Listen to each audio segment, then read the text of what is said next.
Welcome to my channel. இது போன்ற சுவாரஸ்யமான செய்திகளை தெரிந்து கொள்ள மறக்காம நம்மளுடைய சேனலை சப்ஸ்கிரைப் பண்ணி வச்சுக்கோங்க. என் கணவரை பார்ப்பதற்கு நான் டெல்லிக்கு பேருந்தில் சென்று கொண்டிருந்தேன். அப்போது ஒருவன் என் பக்கத்து இருக்கையில் இருந்து கொண்டிருந்தான். இரவு நேரத்தில் மிகவும் குளிராக இருந்தது. இரவில் அவன் என்னிடம் நைசாக பேசி என்னை மயக்கி என்னை அந்த இடத்தில் கை வைத்தான். நானும் ஒரு நிமிடம் உணர்ச்சி வசப்பட்டு அவனுடன் சேர்ந்து, என்னுடைய பெயர் ஆர்த்தி, நான் பார்ப்பதற்கு மிகவும் புத்திசாலியாகவும் அழகாகவும் இருக்கிறேன். ஆனால் ஏன் என்று தெரியவில்லை, என் கணவர் மனைவிக்கு இடையே இருக்கும் அளவுக்கு என்னிடம் அன்பாக இல்லை. எளிமையாக சொல்ல வேண்டுமானால் என் மீது அவருக்கு அன்பு குறைவாகவே இருந்தது. நான் டெல்லியில் இருந்து மும்பைக்கு போய்க் கொண்டிருந்தேன். காலை 10 மணிக்கு நான் பேருந்தில் ஏறினேன். டெல்லியில் இருந்து மும்பையை அடைய சுமார் 15 மணி நேரம் ஆகும். எனக்கு இரவில் பயணம் சுத்தமாகவே பிடிக்காது.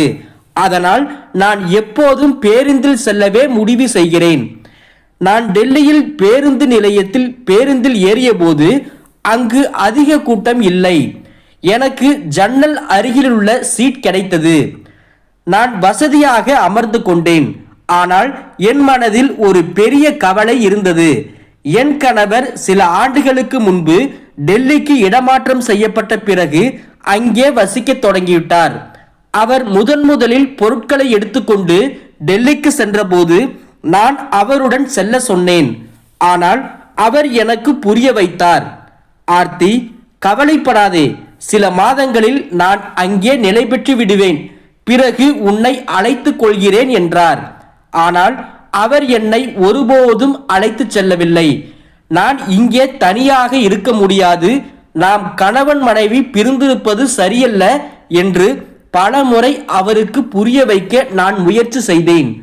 ஆனால் அவர் என் பேச்சை கேட்க தயாராக இல்லை. அவர் டெல்லிக்கு சென்ற பிறகு அவரது நடத்தை மெதுவாக மாறத் தொடங்கியது. ஆரம்பத்தில் அவர் வாரத்திற்கு ஒரு முறையோ அல்லது 2 முறையோ எனக்கு தொலைபேசி செய்வார். பிறகு மாதத்திற்கு ஒரு முறை. இப்போது அவர் 4-5 மாதங்களுக்கு ஒரு முறைதான் தொலைபேசி செய்ய தொடங்கினார்.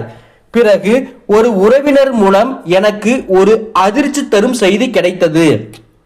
டெல்லியில் என் கணவர் வேறு ஒரு பெண்ணை திருமணம் செய்து கொண்டு அவளுடன் வசித்து வருகிறார்.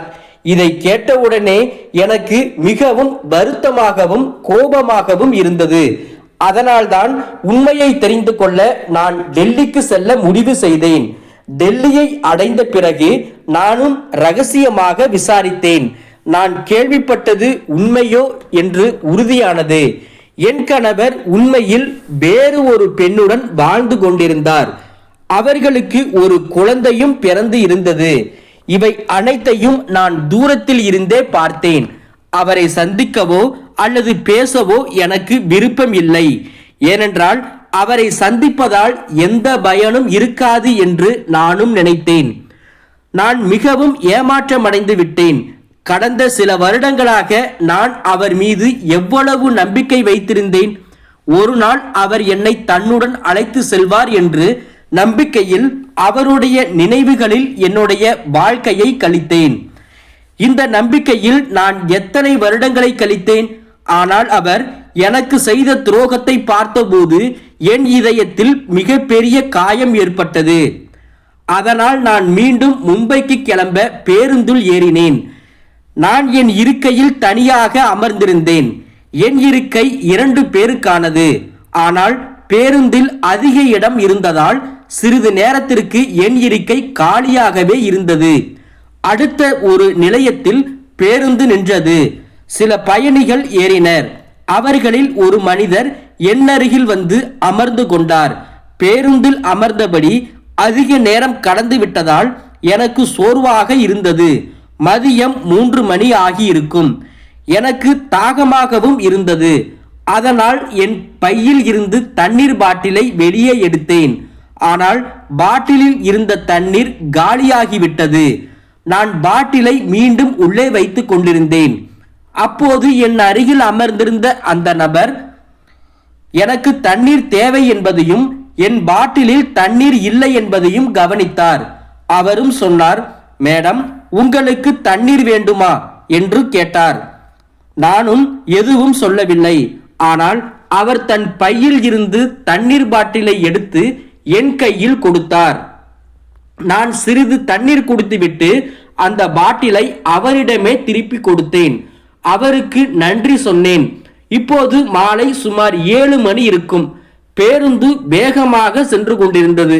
நான் அவரிடம், நீங்கள் எங்கே போகிறீர்கள் என்று கேட்டேன். அவர், நான் மும்பைக்கு போகிறேன் என்று பதிலளித்தார். ஓ, நானும் மும்பைக்குத்தான் போகிறேன் என்றேன். இதை கேட்டு அவருக்கு சற்று ஆச்சரியம் ஏற்பட்டதுடன் அவரது முகத்தில் லேசான புன்னகையும் வந்தது. அவர் டெல்லியில் வேலை செய்கிறார் என்றும் ஒரு இன்ஜினியர் என்றும் தெரிவித்தார். அது ஒரு குளிர்காலம் என்பதால் மாலை குளிர் மிகவும் அதிகமாக இருந்தது. நான் என் ஜன்னல் கண்ணாடியை மூடினேன். ஆனால் சில பயணிகள் ஜன்னல்களை திறந்து வைத்திருந்தனர்.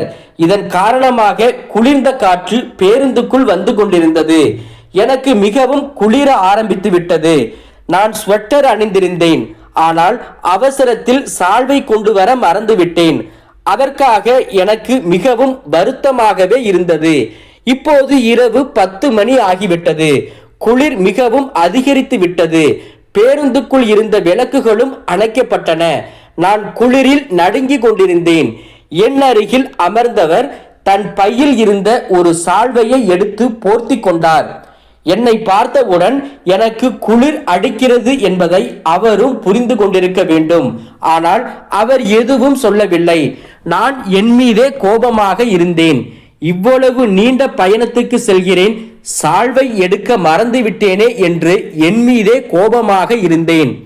இரவு சுமார் 11 மணி அளவில் பேருந்து ஒரு கடையில் நின்றது. சூடான டீ குடித்து சற்று கதகதப்பை பெற வேண்டும் என்று நானும் முடிவு செய்தேன். நான் டீ வாங்கி கொண்டிருந்த போது அந்த நபரும் கீழே இறங்கினார். என்னை பார்த்தார். நான் அவரிடம் சென்று லேசாக சிரித்தவாறு கேட்டேன், நீங்கள் டீ குடிக்கிறீர்களா? அதற்கு அவரும் சரி என்றே கூறினார். அதனால் நான் அவருக்காக ஒரு டீ ஆர்டர் செய்தேன். நாங்கள் இருவரும் ஒன்றாக டீ குடித்துவிட்டு சிறிது நேரம் பேசினோம். டீ அருந்திய பிறகு மீண்டும் பேருந்தில் ஏறினோம். வண்டி நகரத் தொடங்கியது. ஆனால் இப்போது இரவு 12 மணி ஆகிவிட்டதால் இன்னும் குளிர் அதிகரித்து விட்டது. எனக்கு மீண்டும் முன்பு போல குளிர ஆரம்பித்து விட்டது.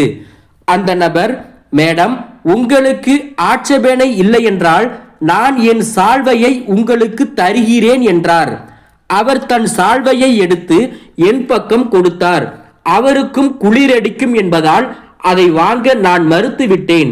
அவருக்கு அது சரியாக இருக்காது என்று நானும் நினைத்தேன். ஆனால் அவர் மிகவும் அன்புடன் வாங்கிக் கொள்ளுங்கள் என்றார். நீங்கள் எனக்கு சால்வை கொடுக்கிறீர்கள், ஆனால் உங்களுக்கும் குளிர் இருக்குமே என்று கேட்டேன். அவரும் சிரித்தவாறே, பரவாயில்லை, நான் சமாளித்துக் கொள்வேன் என்றார். பிறகு நான், இல்லை, நீங்கள் உங்களை கஷ்டப்படுத்திக் கொள்ளாதீர்கள் என்று சொன்னேன். சிறிது நேரம் நான் அங்கேயே குளிரில் நடுங்கிக் கொண்டிருந்தேன். அப்போது அவர், மேடம், உங்களுக்கு எந்த பிரச்சனையும் இல்லை என்றால் நாம் இருவரும் சேர்ந்து இந்த சால்வையை சரிபாதியாக போர்த்தி கொள்ளலாம். இதன் மூலம் நாம் இருவரும் குளிரிலிருந்து தப்பித்துக் கொள்ள முடியும் என்றார். நானும் சிறிது நேரம் யோசித்துவிட்டு சரி என்று சொன்னேன். ஏனென்றால் அதற்கு மேல் குளிரை தாங்க முடியவில்லை. அவர் தன் சால்வையை பாதியாக எடுத்து என்னிடம் கொடுத்தார். நாங்கள் இருவரும் சால்வையை பாதியாக போர்த்தி கொண்டோம். பயணம் மீண்டும் தொடங்கியது. இப்போது இரவு 1 மணி ஆகிவிட்டது. இன்னும் சில மணி நேரங்களில் நாங்கள் மும்பையை அடையவிருந்தோம். சால்வையால் என் குளிர் ஓரளவு குறைந்தது. நான் அவருக்கு நன்றி தெரிவித்தேன். நீங்கள் எனக்கு சால்வை கொடுத்தது மிகவும் நல்லது. இல்லையென்றால் இந்த குளிரில் எனக்கு மிகவும் சிரமமாகவே இருந்திருக்கும் என்று சொன்னேன். அவர் சிரித்து கொண்டே, அப்படி ஒன்றும் இல்லை, ஒருவருக்கொருவர் உதவுவது நம் கடமை. எனக்கு உதவுவது எப்போதுமே பிடிக்கும் என்று சொன்னார். அவருடைய குணம் எனக்கு மிகவும் பிடித்திருந்தது. அதனால் நான் அவரிடம் அவருடைய பெயர் என்ன என்று கேட்டேன். அதற்கு அவர் என் பெயர் கௌதம் என்று பதிலளித்தார். நான் என் பெயர் ஆர்த்தி என்றும் சொன்னேன். அவரும் சிரித்தபடி நல்ல பெயர் என்று சொன்னார். நானும் சற்று புன்னகைத்து நன்றி என்று சொன்னேன். நாங்கள் மிகவும் அருகில் அமர்ந்திருந்ததால் சுற்றியுள்ளவர்கள் எங்களை பார்த்தால் கணவன் மனைவி போல நினைத்தார்கள். கௌதமும் சொன்னார், எனக்கு பேருந்தில் பயணம் செய்யும் பழக்கம் இல்லை. நான் எப்போதும் ரயிலில் தான் செல்வேன். ஆனால் இன்று முதல் முறையாக பேருந்தில் பயணிக்கிறேன். எனக்கு பேருந்து பயணம் மிகவும் சலிப்பை தரும் என்று அவர் சிரித்து கொண்டே சொன்னார். நானும் அப்படியா, எனக்கு பேருந்தில் பயணம் செய்வது மிகவும் பிடிக்கும் என்றேன். பிறகு அவர் தன் சட்டை பையிலிருந்த மொபைலை எடுத்து பார்த்து, இப்போது 2 மணி ஆகிவிட்டது. இன்னும் கொஞ்ச நேரத்தில் வண்டி மும்பையை அடைய போகிறது என்றார். அவருடைய முகத்தில் லேசான சோர்வு தெரிந்தது. இருப்பினும் அவர் அமைதியாகவும் மகிழ்ச்சியாகவும் இருந்தார். அவர் மொபைலில் பாட்டு போட்டு கேட்க ஆரம்பித்தார். சிறிது நேரம் பாட்டு கேட்ட பிறகு அவர் என் பக்கம் திரும்பி, ஆர்த்தி, எனக்கு வண்டியின் மெல்லிய சத்தம் கேட்டதுமே தூக்கம் வர ஆரம்பித்து விட்டது என்றார். நான் ஜன்னலில் தலை வைத்து படுத்திருந்தாலும் கௌதம் என் அருகில் இருந்ததால் எனக்கு ஒருவித பாதுகாப்பு மற்றும் அமைதி கிடைத்தது. சிறிது நேரத்திற்கு பிறகு வண்டி மும்பையை அடைந்தது. அவர் மெல்லிய குரலில் எனக்கு அழைப்பு விடுத்து எழுப்பினார். ஆனால் என் தூக்கம் மிகவும் ஆழமாக இருந்ததால் என்னால் எழுந்திருக்க முடியவில்லை. பிறகு அவர் மீண்டும் சத்தமாக ஆர்த்தி என்று என்னை எழுப்பினார்.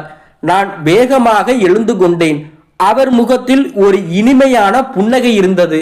அவர், மன்னிக்கவும், ஆனால் மும்பை வந்துவிட்டது. நீங்கள் ஆழ்ந்த தூக்கத்தில் இருந்தீர்கள். அதனால் நான் எழுப்பினேன். இல்லை என்றால் உங்கள் நிறுத்தம் தவறவிட்டப்பட்டிருக்கும் என்றார்.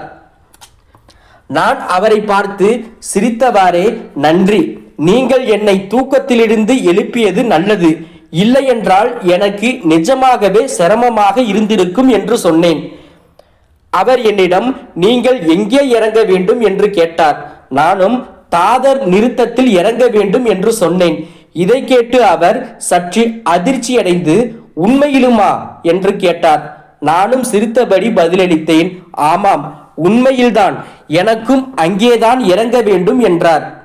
இப்போது எனக்கும் எங்கள் பயணம் எப்படி ஒரே மாதிரியாக இருந்தது என்று சற்று விசித்திரமாகவே இருந்தது. சுமார் இரவு 4 மணியளவில் பேருந்து தாதர் நிறுத்தத்தில் நின்றது. நாங்கள் இருவரும் கீழே இறங்கினோம். சுற்றிலும் ஆழ்ந்த அமைதி நிலவியது. சாலையில் சில வண்டிகள் மட்டுமே தெரிந்தது. நான் இங்கிருந்து ஆட்டோ பிடித்து வீட்டிற்கு செல்லலாம் என்று முடிவு செய்தேன். ஆனால் அந்த நேரத்தில் ஆட்டோ கிடைப்பது மிகவும் கடினமாகவே இருந்தது. கௌதம் இன்னும் என் அருகில் நின்று கொண்டிருந்தார். நானும், நீங்கள் எங்கே போக வேண்டும், உங்கள் குடியிருப்பு எது என்று கேட்டேன். அவர், இல்லை, என் வீடு இங்கிருந்து அருகில்தான் உள்ளது. ஆட்டோ கிடைக்கும் வரை நான் உங்களுடன் தங்கியிருக்கிறேன், அவ்வளவுதான் என்று பதிலளித்தார். அவருடைய இந்த செயல் அவர் மீது எனக்கு பெரும் மரியாதையை அதிகரித்தது. நான் அவரை பார்த்து புன்னகைத்தவாறே நன்றி என்று சொன்னேன். இப்போது கிட்டத்தட்ட 4:30 மணி ஆகிவிட்டது. ஆட்டோவும் கிடைக்கவில்லை, வேறு வாகனமும் கிடைக்கவில்லை. பிறகு அவர், ஆர்த்தி, உங்களுக்கு எந்த பிரச்சனையும் இல்லை என்றால் நீங்கள் என் வீட்டிற்கு வருகிறீர்களா என்று. என் வீடு இங்கு அருகில்தான் உள்ளது.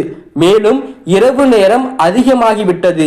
இங்கு அதிக நேரம் தங்குவது எனக்கு பாதுகாப்பாக தெரியவில்லை என்று சொன்னார். நானும் சிறிது நேரம் யோசித்தேன். அவர் சொல்வது சரியாகவும் பட்டது. மேலும் அவருடைய நடத்தையும் மிகவும் நன்றாகவே இருந்தது. அவர் மீது நம்பிக்கை வைத்து சரி போகலாம் என்று சொன்னேன். நாங்கள் இருவரும் அவரவர் பைகளை எடுத்துக்கொண்டு நடக்க தொடங்கினோம். பாதையின் அமைதியில் நாங்கள் இருவரும் அதிகமாக பேசவில்லை. ஆனால் அவருடன் நடந்து சென்றதில் எனக்கு நிம்மதி கிடைத்தது. சிறிது நேரம் நடந்த பிறகு நாங்கள் ஒரு சாதாரண வீட்டின் முன் சென்றடைந்தோம். அவர் தன் சட்டை பையிலிருந்து சாவியை எடுத்து கதவை திறந்து உள்ளே சென்றோம். அவருடைய வீடு பெரியதாக இல்லை, ஆனால் 2 அறைகள் கொண்ட சிறிய மற்றும் சுத்தமான வீடாக இருந்தது. அவர், ஆர்த்தி, என் வீட்டிற்கு உங்களை வரவேற்கிறேன் என்றார். நானும் சற்று புன்னகையுடன் நன்றி என்று சொன்னேன். அவர், நான் இங்கு மிக குறைவான நேரமே தங்குவேன். என் வேலை டெல்லியில்தான் அதிகமாக இருக்கிறது. அதனால் சில நாட்கள் டெல்லியிலும் சில நாட்கள் இங்கேயும் இருப்பேன் என்று தெரிவித்தார். நானும், கௌதம், உங்கள் வீடு மிகவும் நன்றாக இருக்கிறது என்று சொன்னேன். அவரும் நன்றி என்று கூறினார். ஆர்த்தி, நீங்கள் படுக்கையில் படுத்துக் கொள்ளுங்கள், நான் சோபாவில் படுத்துக் கொள்கிறேன் என்றார். நானும் உடனே, இல்லை இல்லை, நீங்கள் படுக்கையில் படுத்துக் கொள்ளுங்கள், நான் சோபாவில் படுத்துக் கொள்கிறேன் என்றேன். அவர் உறுதியாக, அது நடக்காது, நீங்கள் என் வீட்டிற்கு வந்த விருந்தாளி என்றார். நான் தோல்வியை ஒப்புக்கொண்டு, நீங்கள் படுக்கையில் படுக்கவில்லை என்றால் எனக்கு நன்றாக இருக்காது என்று சொன்னேன். கௌதம் என்னை அவர் சொன்னதை ஏற்றுக்கொள்ளும்படி செய்தார். நாங்கள் இருவரும் அவரவர் இடத்தில் தூங்கினோம். பயணத்தின் சோர்வு காரணமாக எனக்கு விரைவில் தூக்கம் வந்துவிட்டது. அந்த இரவின் பேச்சுக்களும் அவருடைய பண்பான குணமும் என் மனதின் மீது ஒரு தனிப்பட்ட அன்பை ஏற்படுத்தவிருந்தது. நான் கண்விழித்து பார்த்தபோது சுற்றிலும் பார்த்தேன். எதிரே சுவரில் ஒரு கடிகாரம் தொங்கிக் கொண்டிருந்தது. நேரம் காலை 9 மணி ஆகியிருந்தது. கௌதம் எழுந்து வீட்டின் சில சுத்தம் செய்யும் வேலைகளை செய்து கொண்டிருப்பதை கண்டேன். வீட்டில் லேசான அழுக்கு இருந்தது. அதை அவர் சுத்தம் செய்து கொண்டிருந்தார். அவர் என்னை பார்த்து குட் மார்னிங் என்று சொல்லி குளியலறையை நோக்கி சைகை காட்டினார். நானும் குளியலறைக்கு சென்றேன். அங்கே கோல்கட் வைக்கப்பட்டிருந்தது. அதை எடுத்து பிரஸ் செய்தேன். நான் புத்துணர்ச்சியுடன் வெளியே வந்தபோது அவர் என்னை பார்த்து சிரித்தவாறே கேட்டார், ஆர்த்தி, நீங்கள் டீ குடிப்பீர்களா அல்லது காபி குடிப்பீர்களா என்று கேட்டார். நானும் டீ குடிப்பேன் என்று சொன்னேன். அவர் உடனடியாக ஒரு அருமையான டீ தயாரித்தார். உண்மையில் அந்த டீ மிகவும் நன்றாக இருந்தது. நானும் டீ மிகவும் நன்றாக இருக்கிறது என்று சொன்னேன். பிறகு, இப்போது நான் செல்ல வேண்டும். நேற்று இரவு உங்கள் வீட்டில் எனக்கு தங்க இடம் அளித்ததற்கு மிகவும் நன்றி கௌதம் என்று சொன்னேன். அவரும் சிரித்தவாறே, அப்படி ஒன்றும் இல்லை, நீங்கள் இங்கு தங்கியது எனக்கு மகிழ்ச்சி என்றார். நானும் அவருக்கு மீண்டும் நன்றி தெரிவித்தேன். நான் புறப்பட தயாராகி கொண்டிருந்த போது, நான் விதி இருந்தால் நாம் மீண்டும் கண்டிப்பாக சந்திப்போம் என்று சொன்னேன். அவரும் சிரித்துக்கொண்டே, ஆமாம், நிச்சயமாக என்றார். நானும், எனக்கு உங்கள் நம்பர் கிடைக்குமா என்று கேட்க ஆரம்பித்தேன். அவரும் நிச்சயமாக என்றார். அவர் எனக்கு நம்பரை கொடுத்தார். எனக்கு அவர் மீது ஒரு வித்தியாசமான அன்பு உருவாக ஆரம்பித்தது.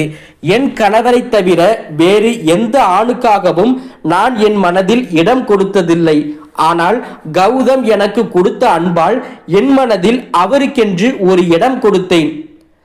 நான் 2 நாட்களுக்கு பிறகு கௌதம்க்கு தொலைபேசி செய்தேன். அவரிடம் எங்கே இருக்கிறீர்கள் என்று கேட்டேன்.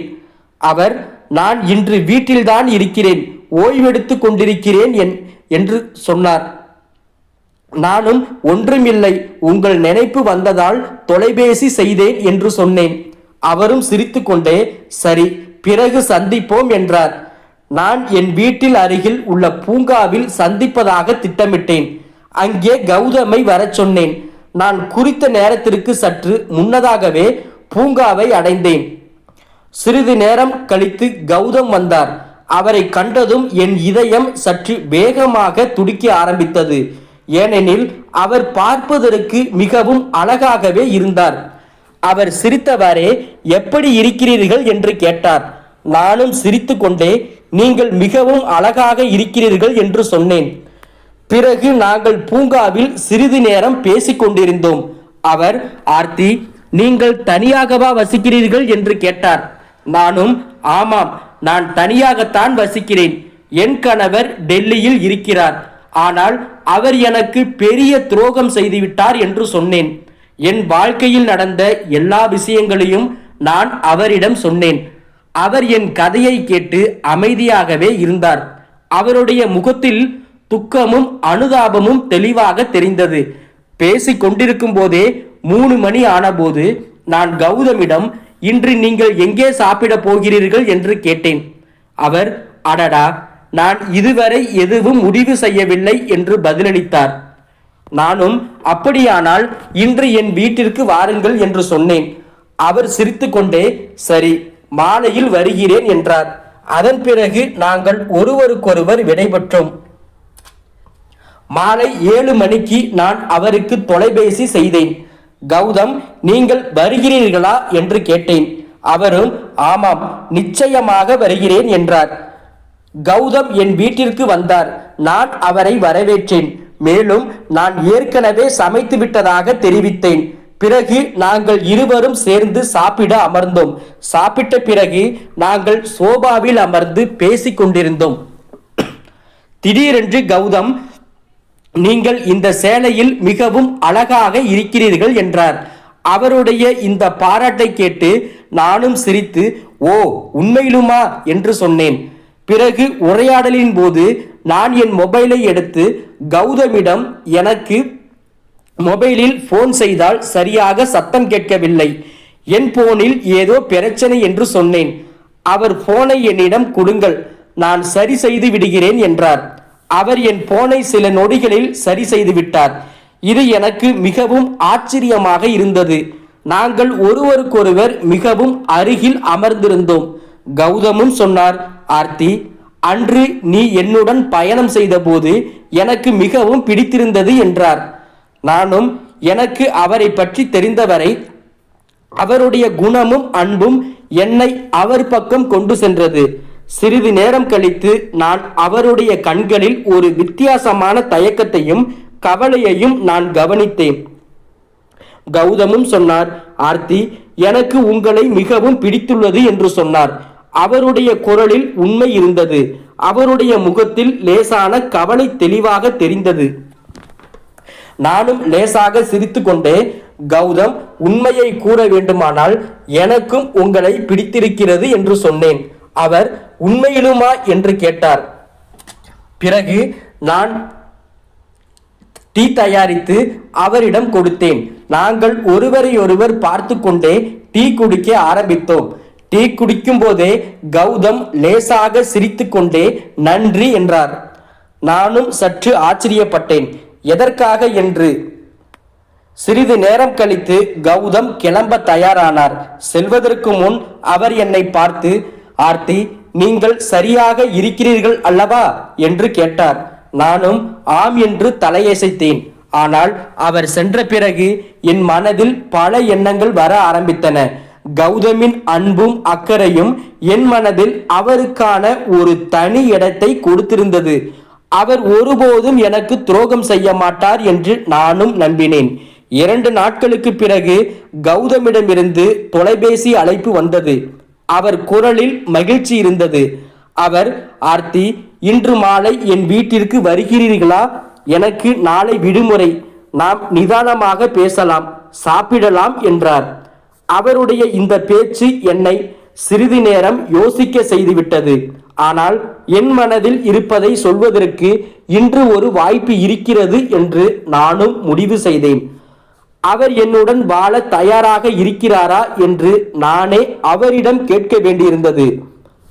மாலையில் நாங்கள் சந்திக்கவிருந்தோம். அந்த நேரத்தில் கௌதமிடம் திருமணத்தை பற்றி பேசப் போகிறேன். இது எனக்கு மிகவும் முக்கியமானது. ஏனென்றால் அவருடைய பதிலை பொறுத்து என் வாழ்க்கையின் அடுத்த பயணம் அமையவிருந்தது. அவருடைய உண்மையான எண்ணத்தை நான் தெரிந்து கொள்ள வேண்டும் என்பதற்காக நான் இந்த கேள்வியை அவரிடம் எளிதாக கேட்க வேண்டும் என்று முடிவு செய்தேன்.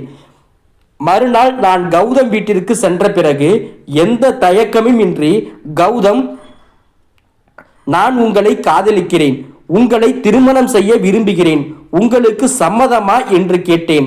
அதற்கு கௌதம், ஆர்த்தி, எனக்கும் உன்னை ரொம்ப பிடிக்கும், எனக்கு உன்னை திருமணம் செய்ய முழு சம்மதம் என்றான்.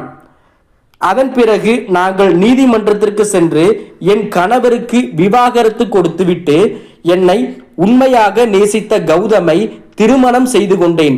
இப்போது நாங்கள் எங்கள் வாழ்க்கை மிகவும் சந்தோஷமாக இருக்கிறது.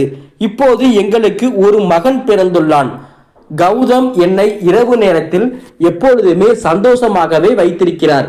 இந்த வீடியோ பிடிச்சிருச்சு அப்படின்னா மறக்காம உங்களுடைய கருத்துக்களை கீழே இருக்கிற கமெண்ட் செக்ஷன்ல கண்டிப்பா சொல்லுங்க. தேங்க்ஸ் ஃபார் வாட்சிங்.